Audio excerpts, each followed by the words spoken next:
नमस्कार सज्जनों, जय श्री कृष्ण, राधे राधे। दोस्तों, आपका स्वागत है हमारे YouTube चैनल शिवम चौहान आध्यात्मिक पर। सज्जनों, आपके कमेंट आ रहे थे मेरे पास कि जो व्यक्ति भक्ति तो करता है लेकिन संयमी नहीं है और भक्ति मार्ग पर चलते हुए वो भ्रष्ट हो जाता है या अपने मार्ग से डिग जाता है, तो उस व्यक्ति की क्या गति होती है। तो सज्जनों, आइए बात करते हैं हम इसी टॉपिक पर। और यही बहुत अच्छा प्रश्न है। यही प्रश्न अर्जुन ने भगवान श्री कृष्ण से किया था और भगवान श्री कृष्ण ने क्या उत्तर दिया था, चलिए उस पर बात करते हैं। ये मेरे पास श्रीमद् भगवत गीता है, इसमें से कुछ श्लोकों का वर्णन करते हैं और देखते हैं क्या बात श्री कृष्ण भगवान ने कही थी। तो इसके अध्याय 6 में 37वें श्लोक में, अध्याय 6 के 37वें श्लोक में अर्जुन ने भगवान श्री कृष्ण से बात पूछी है। तो 37वां श्लोक है, अयति श्रद्धेयोपेतो योगाचलित मानस अप्राप्य योग संसिद्धिम काम गतिम कृष्ण गच्छतिम।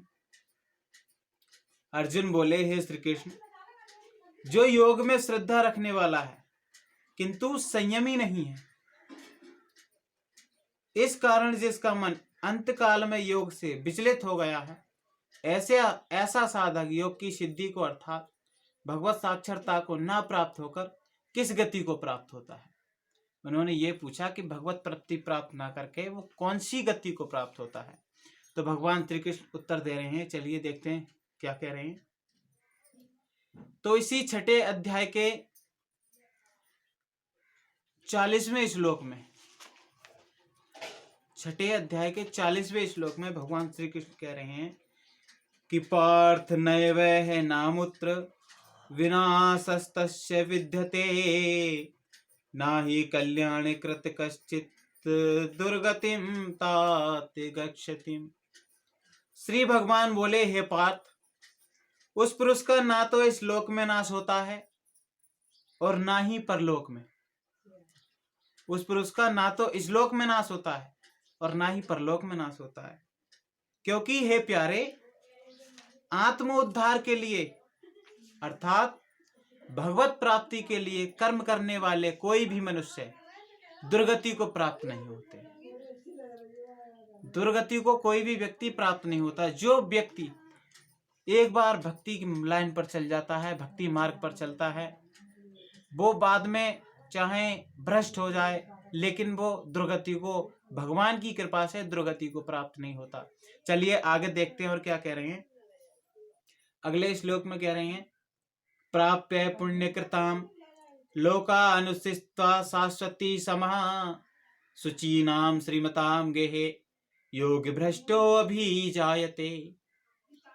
योग भ्रष्ट पुरुष पुण्यवानों के लोकों को अर्थात स्वर्ग आदि उत्तम लोकों को प्राप्त होकर उनमें बहुत वर्षों तक निवास करके फिर शुद्ध आचरण वाले श्रीमान पुरुषों के घर में जन्म लेता है।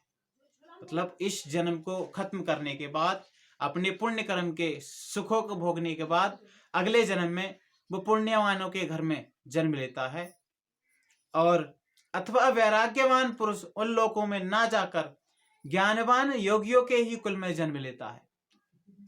जिस घर में व्यक्ति ज्ञानवान हो, भक्ति मार्ग पर चलते हो, वह व्यक्ति उनके ही घर में जन्म लेता है। और कह रहे हैं, वहां उस पहले शरीर में संग्रह किए हुए बुद्धि संयोग को अर्थात संबुद्धि रूप योग के संसार को अनायास ही प्राप्त हो जाता है। और हे कुरुनंदन, उसके प्रभाव से वह फिर परमात्मा की प्राप्ति रूप सिद्धि के लिए पहले से भी बढ़कर प्रयत्न करता है। जिस कारणवश उसकी पिछले जन्म में भक्ति रुक गई थी और भक्ति मार्ग पर नहीं चल पाया था, तो अगले जन्म में वह श्रीमानों के घर में, पुण्यवानों के घर में जन्म लेता है और उस जन्म में पिछले जन्म से भी बढ़कर भक्ति प्राप्ति के लिए यत्न करता है। और आगे कह रही हैं, पूर्वाभ्यासेन तैनेव ह्रियते ह्रावसो अपि सै जिज्ञासुरपि योगस्य शब्द ब्रह्माति वर्तते। वह मनुष्य श्रीमानों के घर में जन्म लेने वाला योग भ्रष्ट पराधीन हुआ भी उस पहले के अभ्यास से ही निसंदेह भगवान की ओर आकर्षित किया जाता है तथा संबुद्धि रूप योग का जिज्ञासु भी वेद में कहे हुए साकाम कर्मों के फल को उल्लंघन कर जाता है। देखिए कितने प्यार से श्री कृष्ण भगवान ने समझाया था, जो व्यक्ति एक बार भक्ति मार्ग पर चल जाता है उसका कभी भी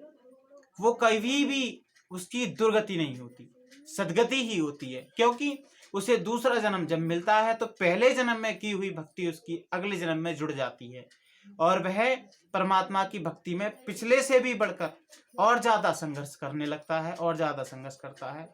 तो सज्जनों, घबराने वाली कोई बात नहीं है। जो व्यक्ति अगर भक्ति कर रहा है और किसी कारणवश योग भ्रष्ट भी हो जाता है तो उसको नया दूसरे जन्म में बहुत अच्छे घर में जन्म मिलता है और वह परमात्मा को भगवत प्राप्ति का पिछले जन्म से भी बढ़कर अगले जन्म में और ज्यादा यत्न करता है। सज्जनों नमस्कार, आशा करता हूं आपको यह बात समझ में आ गई होगी। तो आज के लिए बस इतना ही। अगर वीडियो अच्छी लगी हो तो हमारे चैनल को सब्सक्राइब करें, लाइक करें, कमेंट करके बताएं कि आपको कैसा लगा। और चलिए आज्ञा लेता हूं। नमस्कार।